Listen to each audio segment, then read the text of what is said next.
another episode of Injustice in America. And today we have chosen the topic of winning at all costs. And as many of you may know, one of the more vivid examples of this mentality is tied to the death of our beautiful sister Breonna Taylor. May God bless her soul and may she rest in heavenly peace. And we learned from the newscast that from the inception, it was all based on lies. And so what happened, Brother Campbell, is that they told one lie to get the warning. Yeah. And so after they realized that the proverbial had hit the fan, they got together again and said, well, hold on, we got to construct another lie to cover the first lie. And so that was what really, really got them in trouble. They were in trouble. Already. You already messed up from the get-go. You just made it worse. Yeah, because you killed someone under false pretenses. And you actually, let's not even get that far. You entered her home under false pretenses, first and foremost. So it was active breaking and entering. So who's the real criminal for real? Exactly. And that's another thing. People don't know this, but there's a brother, y'all. You remember Deshaun? No, But anyway, long story short, when they was taking his brother into custody, one of the marshals even bragged to him and told him that, you know, in order to catch a criminal, you have to be a criminal. Which is kind of true. And I told that brother, I said, man, I wish they would have given me that same courtesy. Yeah, right. Of telling me the truth, man, and it would have saved me all these years of fighting for my constitutional rights, fighting to try to straighten out false pretenses, just as in the Breonna Taylor case. Some of you may or may not know there was an investigating agent who had pre-trial knowledge. I don't know if you still got those documents, brother, but if you do, please add them to this show. Okay. Pages 21 and 28 from that Freedom of Information that I sent to you. I got it. This brother had pre-trial knowledge that DNA results would be made available in 6 to 8 weeks. And I want you to highlight that for him. They would be made available in 6 to 8 weeks. He had a conversation with the FBI laboratory in Washington, D.C. But instead of notifying the court, instead of notifying the U.S. Attorney's Office, instead of notifying the defense, he allowed for me and my co-defendant to go through a trial without all the facts being made available. And guess what, ladies and gentlemen?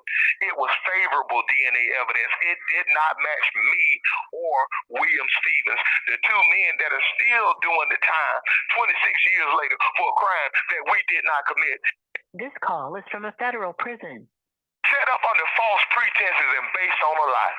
Yeah, that's how they get over. Right. And so now they're doing so much work now to try to cover up one lie with another lie with another lie. And so eventually, like the Wizard of Oz, we're going to pave a yellow brick road here in a minute. And it's so crazy that you say that, you know what I mean? They now with social media and now with the body cams and stuff like that, it's harder for them to hide all the deception and things that they do. You know, people are kind of waking up and stuff like that to how corrupt the system really is. And they can't keep hiding it, man. They can't keep getting away with it. And now that it's, you know, when it becomes mainstream media, that's when people really start getting involved and stuff like that. Because there's thousands of cases where people have just been done completely wrong, just like you, and nobody knows about it. But you know, you're smart enough to be able to fight your case and be able to do the research and stuff like that. A lot of people don't, you know, have that intellectual fortitude to do that. Yes, sir. And it's sad, man, because, you know, here's a statistic for you. I don't know what it is currently, but many years ago, there was a statistic that said that over 70% of the guys that are being brought into the federal system do not have a GED. Nope. And so you're asking these guys to become a lawyer in less than 1 year's time. Yep, like that. And that's not right. Mm-mm. That's not right. Mm-mm. And that's another thing that needs to be done away with. That bill was signed into law by President Bill Clinton. And people, believe it or not, most of the things that are keeping me here right now were signed into law by the Democrats. Now, that doesn't mean that I'm a Republican, but I'm telling you right now, I'm definitely not a Democrat. That's right. And so if I wanted to classify myself in any manner, you could call me a modern libertarian. I believe in the freedom of all people. I believe in righteousness prevailing in the courts. I believe in the rule of law. But if you're not going to go by the rule of law, then what are we living under? It's a one word that comes to mind. You said tyranny. Yeah. Yeah. What you said, tyranny. Yeah. And brother, I want you to Google this here later on. The Arizona State Supreme Court has an inscription on the side that says, "Where the law ends, tyranny begins." Yeah. Come on now. Yeah. And so I'm telling each and every one of you that's listening to me, the Constitution is not real. It no longer exists. At some point in time, they did away with the protection of our individual freedoms and our liberties as Americans and went about the business. You understand? Listen to this word, the business of incarceration. Yeah. It's a multi-billion-dollar industry. They say the devil is in the details. But I'm going to tell you something. That brother that made that movie, when he was a sports agent, what he told him when he was trying to negotiate on behalf of his client, he said, "Show me the money." Mm-hmm. So if you want to know the truth, if you want to know why there are more black men incarcerated now than there were the total number of slaves in 1850, I'm telling you right now, show me the money. I know that's right, because that's what it is. Because like they get free labor from us. They actually have stocks. People don't know this. They have stocks in our names. Like once you become pretty much a slave again. Actually, I think it was the 13th Amendment.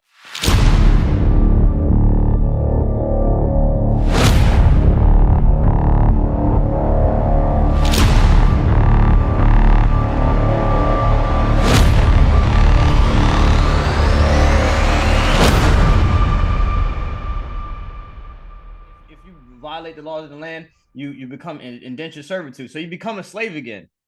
All right. Long story short, because that's a very intricate dance there of how they did it. They hit it on the markets, almost like that thing that crashed at Freddie Mac and Annie Mae, the mortgage security fraud. It's very similar to that, but it's a very, very technical way that they're doing it. And so if you don't have an experience with it, it's going to be very... This call is from a federal prison. But that is 100% true, though. It is 100% true. And, man, I just can't emphasize this enough, man. The young people, please listen to me. Do not go into a court of law thinking that you have constitutional rights. No, you do not. No, you don't. It's all not trickery. In the federal court. It's all trickery, man. Not in the... Yes, sir. Not in the federal court. You do not. No, sir, and no, ma'am, you do not. It's not real. It's a legal fiction. Also, too, to add to that, with the Freedom of Information Act, I just found this out recently. That back before 2018, most of the cases, what they do is they'll withhold information from you, right? And they'll get you to, on your plea, they'll get you to sign and waive your right for freedom of information, which is a constitutional right. Everybody has freedom to access public records. But some of these records or the information that might be favorable to a defendant's case, you sign it away. So even if you go to prison or whatever, you say, "Let me start fighting my case," all the information that was in your case that's in your discovery, it's all withheld. So you have no access to it at all, even if it has something that could get you out. Now they stopped doing that in 2018. It's like, why are all these why is all the district attorneys making these defendants sign this waiver of your Freedom of Information Act? And they stopped doing it. They seen it was like, yo, y'all are dragging these guys. Y'all are hiding stuff from them. They're saying third, and there's so many people sitting in prison right now that can possibly get out, but they can't get access to the Freedom of Information Act. And I'm gonna be honest with you, bro. They hate me. That federal court down there, they hate me, man. And it's because of the way I fight them, and it's because of the way that I investigate them. It's because of the way that I dig and I probe. I found a docket number from 26 years ago that's still sealed. And I asked them the question. I said, well, you've spoken on in regards to my guilt in conclusive terms in a public manner. Why are their records still sealed from public view? 26 years later. You say I'm guilty, we'll open it up. Yeah, what's going on? What's in there? Yeah, what's in there? And I'm going to tell you what's in there. I have a baby photographic memory, and it was from when I made bond. And the reason why I made bond because they didn't have any evidence to begin with for any of those crimes in Birmingham. And that magistrate was ready to throw those charges out. He said, but however, I'm going to do the government a favor here. I'm going to give you 2 more weeks to come up with a better presentation and a better showing than what you have here today. He said, because I'm telling you right now, this is not a conspiracy. Do you hear that question? Do you hear that? I mean, that statement? This is not a conspiracy.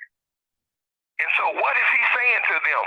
Ladies and gentlemen, what he's saying to them is that when you came and you got this warrant from me to go and arrest this man, you said this, and this. And maybe what you said to the grand jury was this, and this. But now that you have this man in front of me, what you said to get this man in custody and what you're accusing him of just does not match. And you don't have any evidence to indicate to me remotely that Mr. Woods is robbed anything. And he said, Mr. Woods, I'm going to give you a bond today. And so I walked out of that courtroom after being arrested for carjacking and multiple bank robberies. Do you hear me? I made bond. And which they almost never do. Which they almost never do. Man, for check fraud, you ain't going to make no federal bond. Nope. They don't care. And so I made bond. You hear me? Yeah. True crime of violence, as they say. Came back 2 weeks later, brother. Long story short, same song and dance. And the man says, man, look, I'm ready to throw this mess out. They said, well, hold up, y'all, hold up. We got some more stuff down here in the middle district. He said, well, I suggest you take this stuff down to the middle district. He said, but until then, Mr. Woods, you're free to go on bond. No, that's but right. The long story short is that, you know, they got me wrapped up in the system and came back with what they call 404B evidence. And basically, they used that conviction from Montgomery to convict me in Birmingham. That's all that means. And so we're running short on this episode, man. But the main thing is that, is it all right for the system to become a criminal to catch a criminal? No. That makes the system more criminal than the people that they're seeking to punish. And also, too, they have unlimited resources. Exactly. So you at a disadvantage. Off the muscle. Don't fool yourself. Off the muscle. Well, ladies and gentlemen, this is okay. Go ahead. Yeah, go ahead. Oh, well, ladies and gentlemen, this has been another episode of Injustice in America. And like the brother said, oh man, it cut him off. Oh man, he had to call back. Like the brother said, do you have to be a criminal? Oh crap, to catch a criminal? Wow, that's crazy. Do you have to be a criminal to catch a criminal? All right. The system, the way they do things, they are deceitful, they lie, they cover up all their mess ups, you know, to put somebody in prison to make money off them. This is a multi-billion-dollar business. Listen to me, a multi-billion-dollar business, but it's starting to fall apart. They're starting to see, people are starting to really wake up and see how corrupt the system is, and things have to change with these laws, right? They're taking away our rights to even be a human being.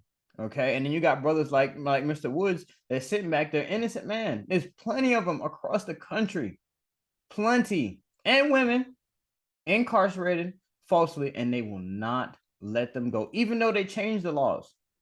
Okay, so with that said, man, ladies and gentlemen, this has been another episode of Injustice in America, and keep it moving. Peace.